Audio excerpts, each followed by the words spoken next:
তার মধ্যে কোরআনটাকে বসায় দিলাম। শুধু বসায় দিলাম তাই না, আল্লাহ পাক ডাক দিয়া বলেন ইন্না নাহনু নাযালনা যিকরা ওয়া ইন্না লাহু লাহাফিজুন।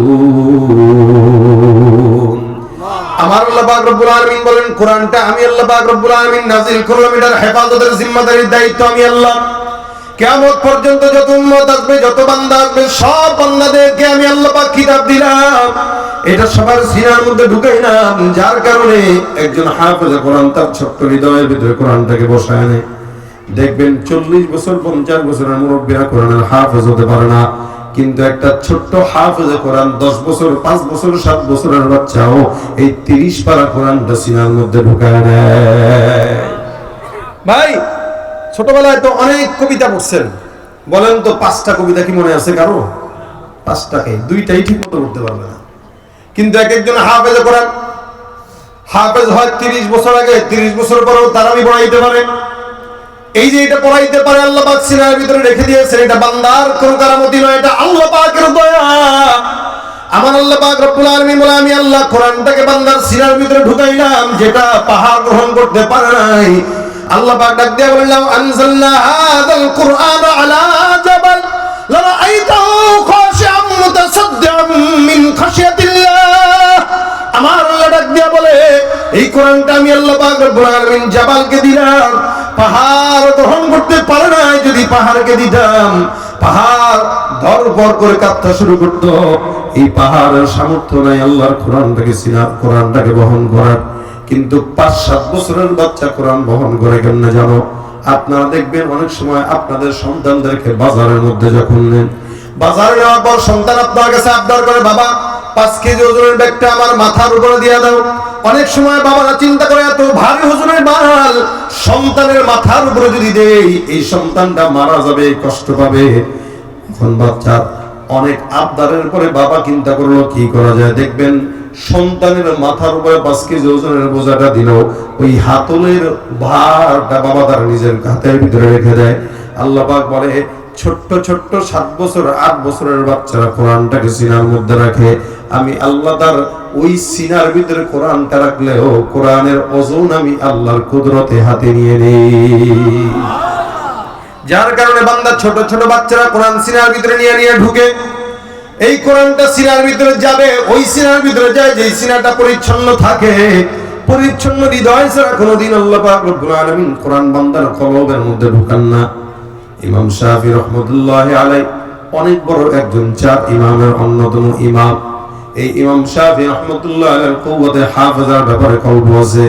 উনি আল্লাহর বান্দা কোনো একটা জিনিস যদি একবার নজর বুলাইতো, ওই বান্দার 40 বছর পর্যন্ত ওই জিনিসটা তার মনের ভিতরে থাকতো। সুবহানাল্লাহ।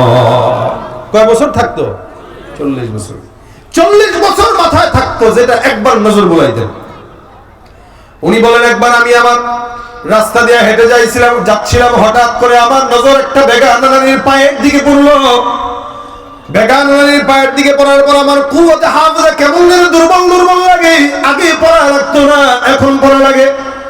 ইমাম শাফি রাহমাতুল্লাহি আলাইহি বলেন আমি আমার উস্তাদ হযরত ওয়াকি রাহমাতুল্লাহি আলাইহির কাছে শিকায়াত করলাম।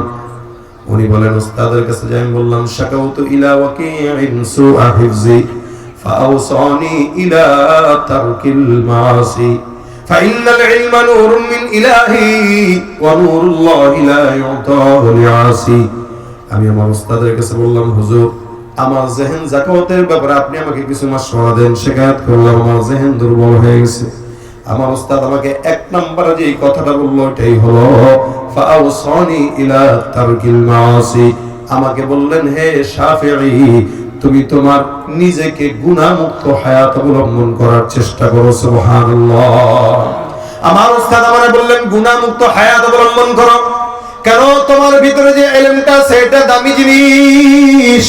এই দামি জিনিসটা কি? ফাইনাল ইলমা নূরুম মিন ইলাহি ওয়া নূরুল্লাহি লা ইউতা লিআসি। ইলমটা আল্লাহর তরফ থেকে একটা নূর, এটা আল্লাহ পাক রব্বুল আলামিন সবাইকে দেয় না।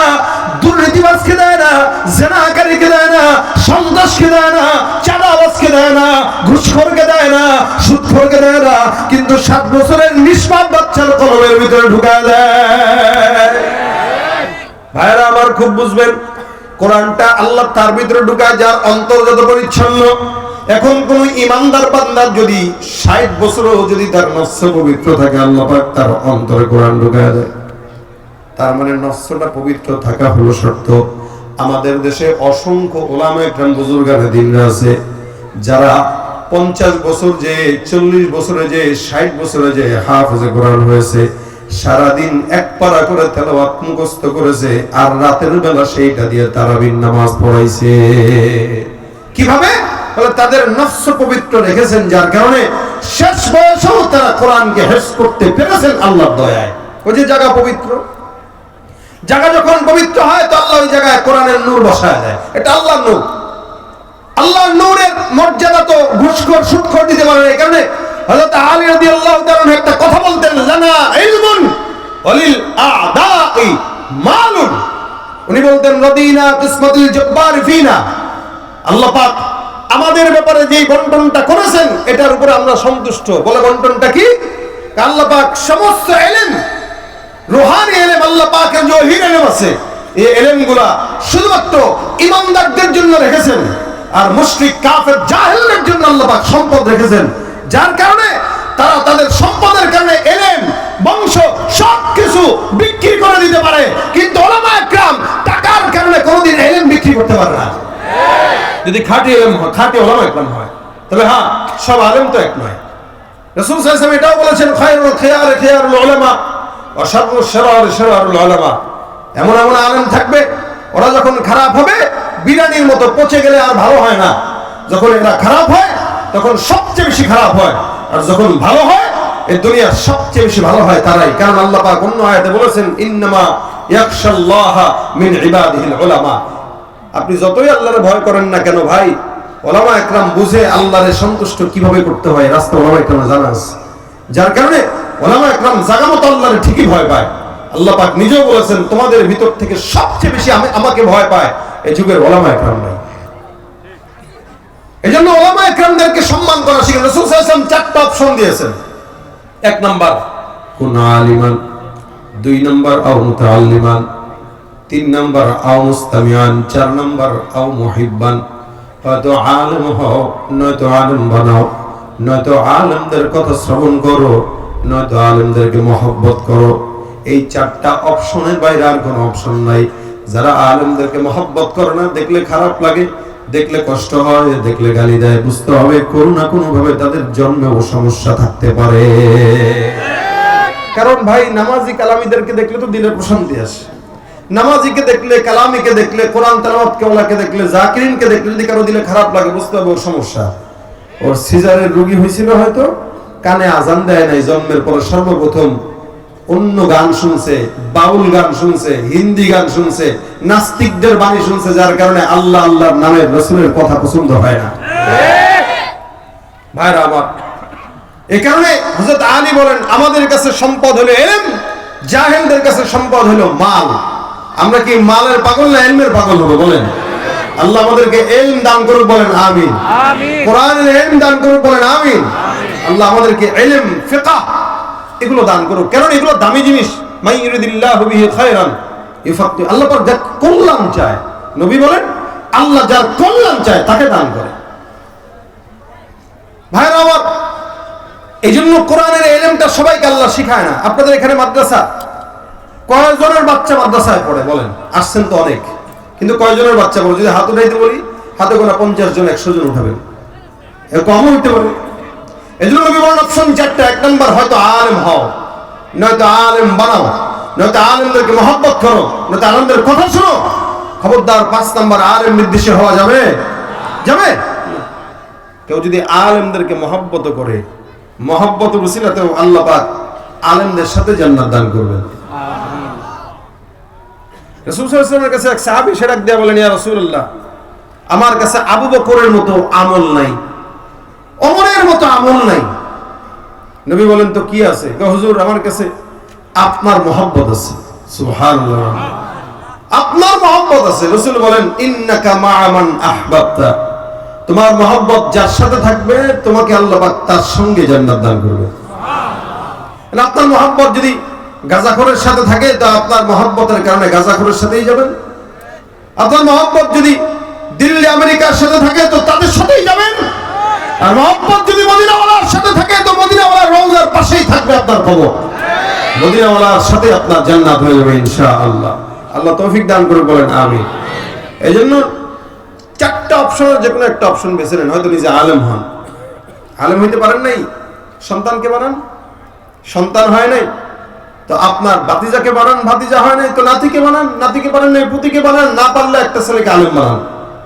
এমনি একটা এতিমকে ধরে আলেম বানান, মাদ্রাসায় ভর্তি করা দেন যে তোর আলেম হওয়া পর্যন্ত যত খরচ সব আমি দেবো, যা। অন্তত এটা করেন তো না। আমার দেশের মানুষ ভালো কাজে 1 টাকা দিতে গেলেও চিন্তা করে 1 টাকা, আর অকামের কাজে গানের অনুষ্ঠানে কত লাগবো নে, মাইয়া যেটা আনবে এটা যেন একটু সুন্দরী হয়, আছে না নাই? তখন দেখবেন বুড়া পর্যন্ত জোয়ান হয়ে যায়। 60 বছরের বুড়া মাথায় টুপি দিয়ে হাতে সিগারেট নিয়ে ইখলাসের সাথে যাত্রা গানের ডান্স দেখে, আছে না নাই? সুবহানাল্লাহ, এত বেশি বুড়া। বুড়ার বয়স হয়ে গেছে 70-80, এখন তার জুত কমে নাই। যদি কোন এই বুড়া মানুষ সাথে নাচানাচি করেন কেন, বুড়া অন্তরের বয়স এখন 18, কি আছে না? ভালো কাজে ভালো লাগে না, খারাপ কাজে খারাপ লাগে না। এই জন্য নিজে আলেম হন, না পারলে সন্তানকে বানান, কোনো এতিমকে বানান। সেটাও যদি না পারেন আলেমদের কথা বাচ্চা কাচ্চাকে নিয়ে বসে শুনেন, ওলামা একরামের মজলিস যেখানে হয় ওখানে বসেন শুনেন।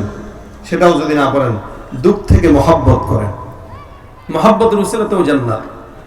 হযরত আব্দুল্লাহ ইবনে মুবারক রাহমাতুল্লাহ আলাইহি ওনার জামানায় উনি বহুত বড় একজন মুহাদ্দিস ছিলেন, তাবেঈ ছিলেন। এ আল্লাহর বান্দা এত বড় আল্লাহওয়ালা ছিলেন, এত বড় আলেম ছিলেন, এত ধনী ছিলেন। প্রতি বছর ওনার নিজস্ব খরচে উনি 1000 মানুষকে বড় হজ করাইতেন। আসতে বললেন সুবহানাল্লাহ। এতগুলা মানুষ কষ্ট দিয়েছে আপনাদের। এই যে এই পাশে দাঁড়ায় আছেন কষ্ট করে, যদি কষ্ট হয় প্রয়োজনে প্যান্ডেল গুলো ওদিক দিয়ে খুলে দেন, কোনো সমস্যা নেই। ওই সামনের প্যান্ডেলটা খুলে ফেলেন, তবুও সবাই বসেন, দাঁড়ায় থাকেন না। কিছু মানুষ বসবেন, কিছু মানুষ কষ্ট করে দাঁড়ায় থাকবে, এটা কেমন হয়? আমাদের প্রধান অতিথি আসলে তো ইনশাআল্লাহ আরো ভরপুর হয়ে যাবে। এই জন্য আগের থেকেই পরিবেশটা করে দেন। সবাই বসে যান, সবাই বসে যান, কেউ দাঁড়িয়ে থাকেন না। প্যান্ডেল গুলো প্রয়োজনে 2 পাশ থেকে খুলে দেন, যতটুকু দরকার হয় ততটুকু খুলেন, বসেন, মন ভরে বসেন। এর আগে তো আমাদের এই আবু ইউসুফ ভাই মাদ্রাসার ময়দানে মাহফিল করতো, জায়গা হইতো না, ছোট্ট পরিসর। তা আমরা এবার দাওয়াত দেওয়ার সময় বলছি হযরত এবার খোলা মাঠে করবো ইনশাআল্লাহ, যেন মানুষ তৃপ্তি ভরে শুনে। কই খোলা মাঠে করার পরও দাঁড়ায় আছে, তার মানে এখনো তৃপ্তি পাচ্ছেন না আপনারা, এখনো অনেক জায়গা আপনাদের দরকার। তো সেই জায়গা থেকে প্রয়োজনে কমিটির ভাইরা 2 সাইড দিয়ে সব খুলে দেন, ওরা খোলা মাঠে বসে যাক ইনশাআল্লাহ। বেশি তো শীত নাই, কি বলেন? শীত আছে বেশি? গতকাল নওগাঁ প্রোগ্রাম করছিলাম, বয়ানে শীতের ঠেলায় সুর আর বের হয় না। গজল কইতে যায় একটা, কই আরেকটা। আমি কি রে এই অবস্থা হয়ে গেছে কে? শীতে একদম মোটামুটি পাগল বানাই দিয়েছে। ঢাকা শহরে তো এখনো ফ্যান চালায় আমাদের বসা লাগে। তো আলহামদুলিল্লাহ এখনো শীত তেমন আসে নাই। ওগুলো উঠায় দেন, যার যেখানে জায়গা হয় সবাই বসে যান ইনশাআল্লাহ। সময় মতো হুজুর চলে আসবে, আমি আপনাদেরকে আলোচনা শোনাচ্ছি, ফাঁকে গজলও হয়ে যাবে ইনশাআল্লাহ। কষ্ট হচ্ছে কার কার? হাতটা তুলেন। কষ্ট হচ্ছে? হাত তুলেন। কারা কারা শেষ পর্যন্ত থাকবেন? নারায়ে তাকবীর।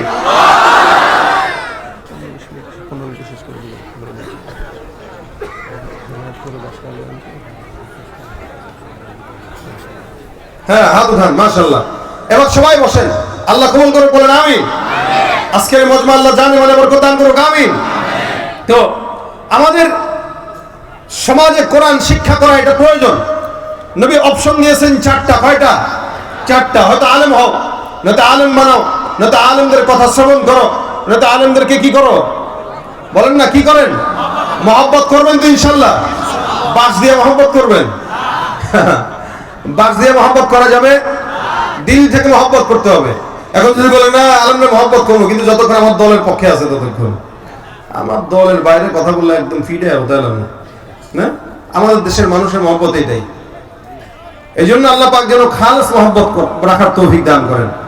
আপনার দলের বিরুদ্ধে বললে ওলামা একরাম যেটা বলে, যদি কোরআনের পক্ষে হয় আপনি বুঝবেন এটাই আমার জন্য সুন্দর এবং উচিত, তাকে মহব্বত করবেন কোরআনের কারণে, স্বার্থের কারণে না। স্বার্থের কারণে কাফের বেঈমানরা মহব্বত করে, আর মুমিনরা শুধুমাত্র আল্লাহর জন্য মহব্বত করে। এই জন্য সন্তানকে আলেম বানাবেন তো ইনশাআল্লাহ। যারা আজকে এখানে আছেন সন্তানদেরকে আলেম বানান। সন্তানদেরকে আলেম বানাইতে পারেন না, অন্য কাউকে বানান, অন্তত একজনকে রেখে যান, যা আপনার মরণের পরে কবরের পাশে দাঁড়িয়ে দাঁড়িয়ে আপনার জন্য যেন দোয়া করতে পারে। একজনকে রেখে যান, দরকার আছে এটা। আমার বাবা আলেম না, কিন্তু তবলিগের মেহনতের সময় লাগাইছেন, এই 35-40 বছর সচিবালয় চাকরি করছেন মিনিস্ট্রিতে। তবলিগের মেহনতের কারণে আমাকে আলেম বানাইছেন। এরকম না যে আমি আলেমের ছেলে আলেম, আমি হলাম সাধারণ মানুষের ছেলে। কিন্তু অনেকের ভাগ্য যে আলেমের ছেলে আলেম হইতে পারে, আমার এই ভাগ্য হয় নাই। লেকিন আমি বলতে পারি বুক ফুলে এটা, যে আমার বাবা যেই পরিমাণে আমলদার লোক, আমার মনে হয় না যে আমি আলেম হয়ে আমার বাবার ধারের কাছে পায়ের কোনার কাছে আছি, এতটা আমলদার আলহামদুলিল্লাহ। এই জন্য আপনারা যারা আলেম হইতে পারেন নাই, আফসোসের থেকে সন্তানকে বানাবেন। সন্তানকে না পারলে ভাতিজাকে বানাবেন, অন্তত একজনকে রেখে যান। 4 জন সন্তান থাকলে একজন যদি আলেম হয়, বাকি 3 জন যদি জেনারেল শিক্ষিত, আপনি বুঝতে পারবেন যে আলেমটা দরকার না ওগুলো দরকার, এটা বুঝতে পারবেন আপনি।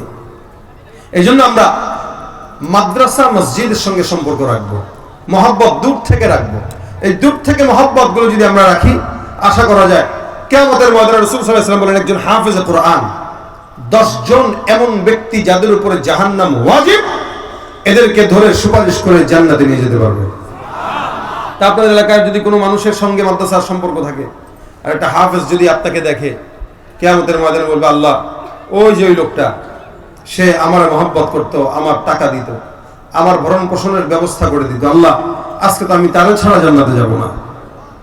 আপনার মতো 10 জনকে যদি নেয়, আর এই এলাকার হাফেজ যদি এই পর্যন্ত মনে করেন 5000 হয়, 5000 যদি 10 জন করে হয়, কতগুলো মানুষ? তাহলে এভাবে যদি আপনারা মহব্বত রাখেন কিয়ামত পর্যন্ত, এই এলাকার কোনো মানুষ মনে হয় না জাহান্নামে যাবে, সবগুলো জান্নাতে যাবে হাফেজদের উসিলায়। শুধু তাই না, রাসূল বলেন এই আলেম তালেবুল ইলমরা তাদের জন্য সমুদ্রের মাছ পর্যন্ত আল্লাহর কাছে দোয়া করে, জমিনের সমস্ত পশু পাখিগুলো আল্লাহর কাছে তাদের জন্য দোয়া করে। এই জন্য আমরা চেষ্টা করব নফসকে পবিত্র রেখে দ্বীনের ইলম শিক্ষা করা। এটা কি নবী বলেন ফরজ, তলাবুল ইলমি ফরিয়াদাতুন আলা কুল্লি মুসলিম।